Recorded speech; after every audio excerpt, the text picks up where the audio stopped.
Greetings BookTube, I'm Anders and this is my August wrap-up. Let's get right into it. First I read Douglas Adams' Starship Titanic by Terry Jones.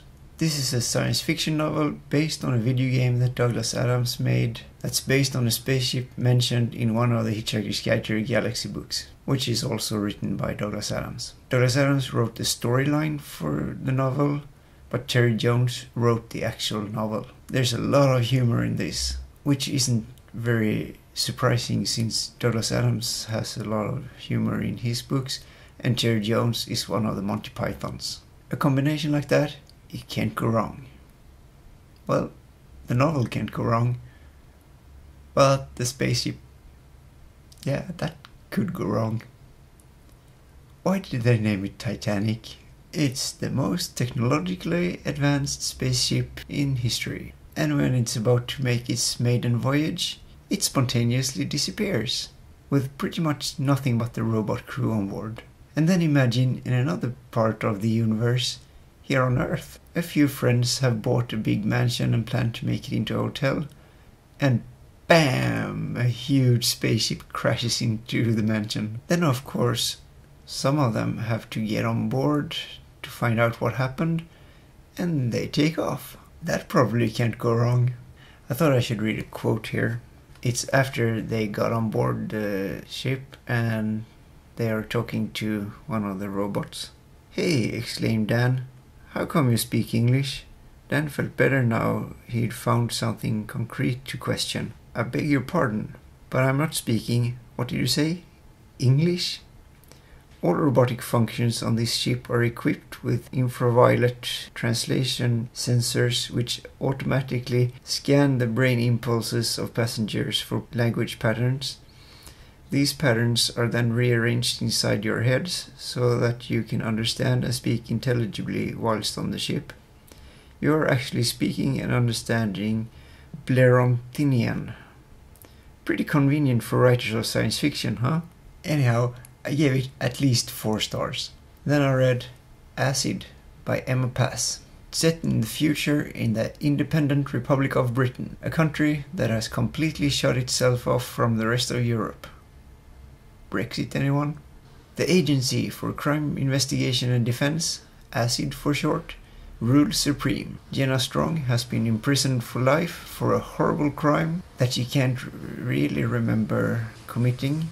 And then a rebel group breaks her out of prison and she learns that her memories of what happened that night might not be completely accurate. So now she has to figure out what actually happened and who were behind the crime, and at the same time stay the hell away from acid. I gave it 4 stars.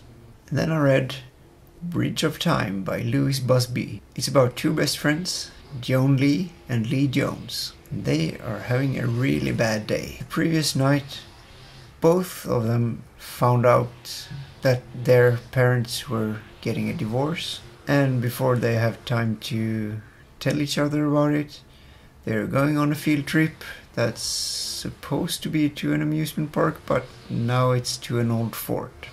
And they go hide in a lighthouse, fall asleep, and when they wake up, it's 1864. That's not good.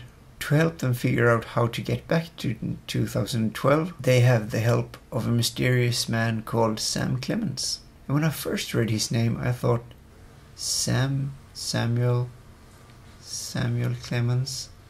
Is that Mark Twain? I guess you have to read the book and find out. It's another 4-star read. So I had a pretty good reading month up to this point.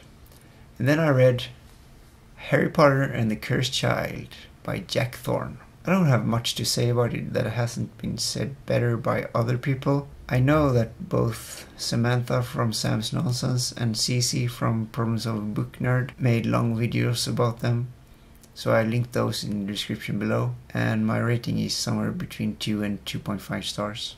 Next up, Sorta Like a Rockstar by Matthew Quick. Teenager Amber Appleton and her dog Bobby Big Boy, or Thrice B, live with her mom in Hello Yellow, the school bus that her mom drives. Nobody at school knows that she doesn't have a real home, and she leaves her dog at a classmate's home every morning, and she has breakfast there and uses their shower, and they also don't know that she doesn't have a real home. Amber is the most optimistic person ever, and nothing can bring her down until something really terrible happens. And I can't tell you what that is because spoilers. If it hadn't been for the ending, I probably would have given it 3 stars, but now I gave it 3.5 stars.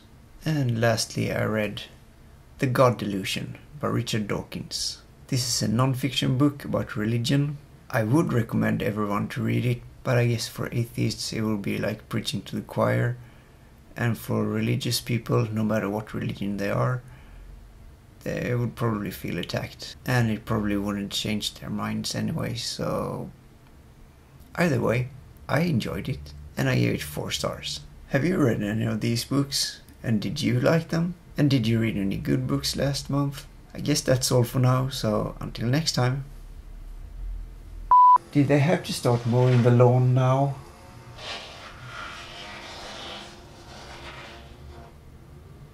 It's been quiet for like an hour.